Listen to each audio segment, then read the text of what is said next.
দুই মেয়েকে বিবাহ করেছিলেন। যে ওসমান মক্কার মধ্যে ধনাঢ্যবানদের মধ্যে একজন ছিলেন। মনটা বিশাল বড় ছিল বাবা, আমাদের মতো সংকীর্ণতায় তিনি ভুগতেন না। আরবের মধ্যে মক্কা নগরীতে যখন খাদ্যের সংকট দেখা দিল বাবা, হযরত ওসমান রাদিয়াল্লাহু তাআলা আনহু উনি ব্যবসা করতেন, শাম থেকে ব্যবসা করতেন। শাম, পারস্য, ইরান এগুলো রাষ্ট্রের সঙ্গে ওনার ব্যবসা ছিল।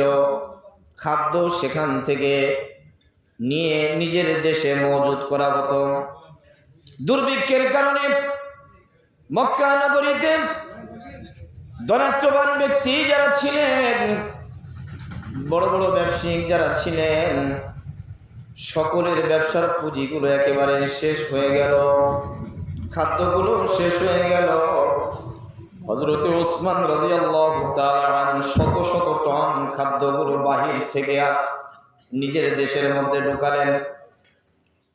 ব্যবসায়িক যারা আছেন, সিন্ডিকেট যারা করতে চায়, কাফেররা হযরত ওসমানের কাছে গিয়ে বলে, ওসমান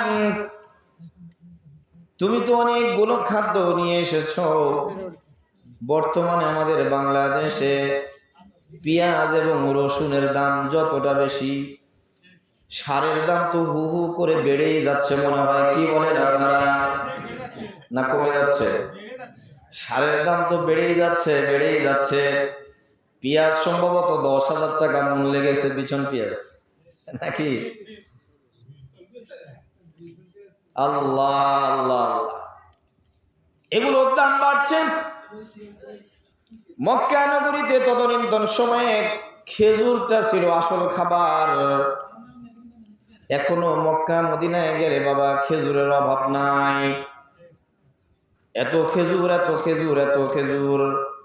লক্ষ লক্ষ মানুষ এট এ টাইমে উমরা করছে, লক্ষ লক্ষ মানুষ সেখানে খানা খায়। আল্লাহর রহমতে কোনোদিন মক্কা মদিনায় খাদ্যের অভাব নাই। আজকে আপনাদের এখানে আসার পূর্বেও আমি যখন নারায়ণপুর বাজারে বসলাম, একজন হাজী সাহেব বললেন, বাজান আমার মনে হয় মক্কা মদিনাতে খাদ্যের দাম খুব কম। আমি বললাম, খাবারের দাম কম না, খাবারের দাম কম না। বলে, তাহলে এত খাবার কোথা থেকে আসে, কিভাবে আসে? আমি বললাম, এটা হলো হযরতে ইব্রাহিম আলাইহিস সালাতু ওয়াস সালামের দোয়া। হযরতে ইব্রাহিম আলাইহিস সালাতু ওয়াস সালামকে আল্লাহ রাব্বুল আলামিন যখন অর্ডার দিয়েছিলেন, বাবা খলিল আমার, আপনি আপনার স্ত্রীকে এবং সন্তানকে আপনি রব্বিজি জারইন ইনদা গায়রি বাইতিকাল মুহাররম, আপনি আপনার সন্তানকে এমন জায়গায় রেখে আসেন যেখানে কেউ নাই, কোনো মানুষ বসবাস করে না। সেই জায়গায় দোয়া করেছিলেন, রব্বানা ইন্নী আসকানতু মিন যুররিয়াতি বিওয়াদিন গায়রি জি জারইন ইনদা বাইতিকাল মুহাররম রব্বানা লিউকিমুস সালাহ ফাজআল আফইদাতাম মিনান নাস তাহওয়ি ইলাইহিম ওয়ারযুকহুম মিনাস সামারাতি লাআল্লাহুম ইয়াশকুরুন। যার সারমর্ম হলো হযরতে ইব্রাহিম আলাইহিস সালাতু ওয়াস সালাম আল্লাহ রাব্বুল আলামিনের কাছে দোয়া করেছিলেন, বারে ইলাহি, আমি আমার বিবি এবং সন্তানকে রেখে গেলাম, আসকান্তু মিন যুররিয়াতি বিওয়াদিন গায়রি জি জারইন ইনদা বাইতিকাল মুহাররম, যেই জায়গায় একজন মানুষও বসবাস করে না, একেবারেই মরুভূমি এলাকা, এই জায়গায় তোমার মুহাররম অর্থাৎ তোমার যে পবিত্র ঘর, এই ঘরের পাশে আমি আমার সন্তানকে আর বিবিকে রেখে গেলাম।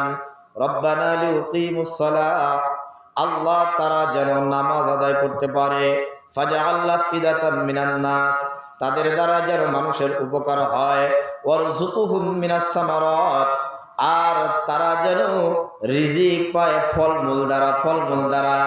এখন আমাদের বাংলাদেশে আম পাওয়া যায় কিন্তু খুব কম, যেমন দুর্গাপুরে আম পাওয়া যায় না, রাজশাহীতে আপনি পাবেন, রাজশাহীতে পাবেন, কিছু কিছু জায়গায় এখন কাটিমন আম পাওয়া যায়, কিন্তু মক্কা নগরীতে আম বলেন, তরমুজ বলেন, অমৌসুমিক ফল সর্বদাই আল্লাহ রাব্বুল আলামিন সেখানে মজুদ করে দেয়।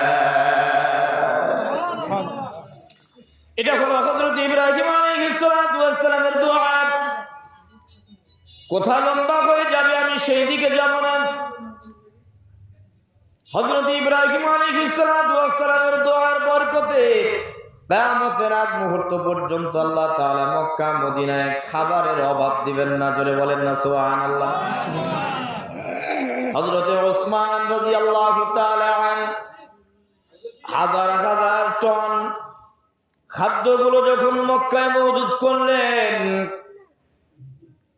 উটের পিঠে করে হাজার হাজার উট খাদ্যগুলো নিয়ে মক্কায় চলে আসলো।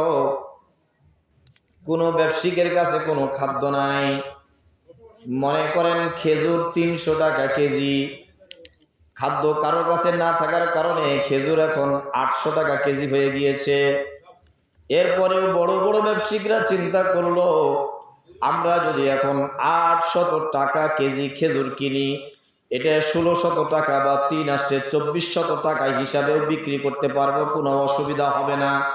কারণ মানুষ তো খেয়ে বেঁচে থাকতে হবে, বাঁচার জন্য খাইতে হবে, কারো ঘরের মধ্যে খাবার নাই। সেই সময় হযরত ওসমানের কাছে গিয়ে প্রস্তাব দেওয়া হলো,